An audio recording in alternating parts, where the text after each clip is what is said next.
Hello everyone, સ્વાગત છે તમારું ચેનલમાં। આજે આપણે બનાવીશું કાંદાના ભજીયા। એકદમ ક્રિસ્પી તૈયાર થાય છે। જો તમને મારી રેસીપી ગમતી હોય અને હજુ સુધીમાં ચેનલને સબસ્ક્રાઈબ ન કરી હોય તો સબસ્ક્રાઈબ કરવાનું ના ભૂલતા। કાંદાના ભજીયા બનાવવા માટે 6 થી 7 નંગ જેટલી ડુંગળી લઈ લીધી છે। ડુંગળીને છાલનો ભાગ અલગ કરી લીધો છે।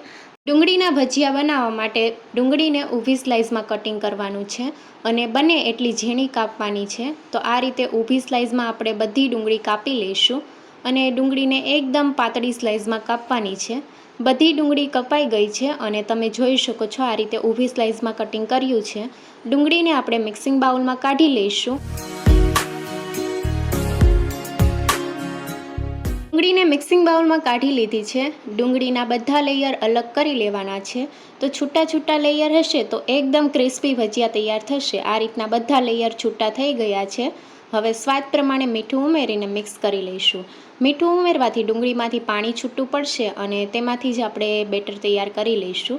હવે ઢાંકણ ઢાંકીને 30 મિનિટ માટે મૂકી દઈશું।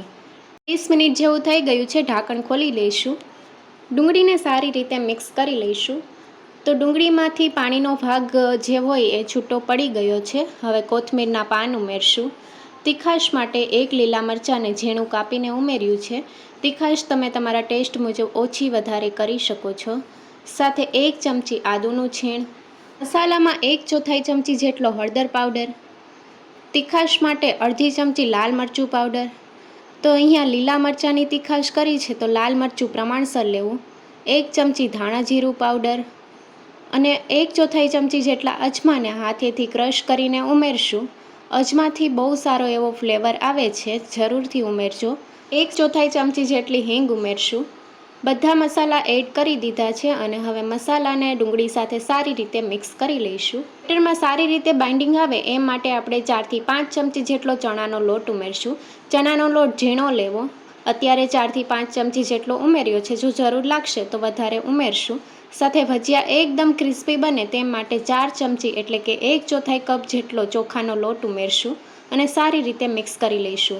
જો તમારી પાસે ચોખાનો લોટ ન હોય તો તમે કોર્નફ્લોર પણ લઈ શકો છો।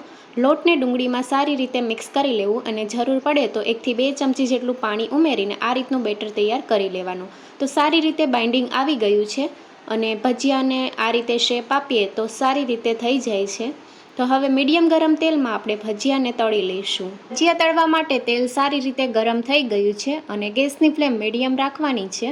હવે જેટલા ભજીયા આવે એટલા તળવા માટે આપણે ઉમેરી દઈશું અને શરૂઆતમાં પલટાવવાની ઉતાવળ નથી કરવાની। એક બાજુથી સરખા થઈ જાય પછી આપણે પલટાવી લઈશું અને ગોલ્ડન બ્રાઉન કલરના થાય ત્યાં સુધી થવા દઈશું।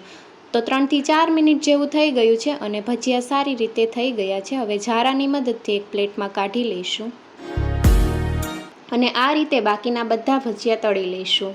ગેસની ફ્લેમ મીડિયમ રાખવાની છે અને શરૂઆતમાં પલટાવવાની ઉતાવળ નથી કરવાની। એક બાજુથી સરખા તળાઈ જાય પછી આપણે પલટાવી લઈશું। ભજીયાનો ગોલ્ડન બ્રાઉન કલર થાય ત્યાં સુધી થવા દઈશું। મીડિયમ ગેસની ફ્લેમ ઉપર ભજીયા સારી રીતે તળાઈ ગયા છે। ઝારાની મદદથી એક પ્લેટમાં કાઢી લઈશું। ગરમા ગરમ ભજીયાને સર્વ કરીશું।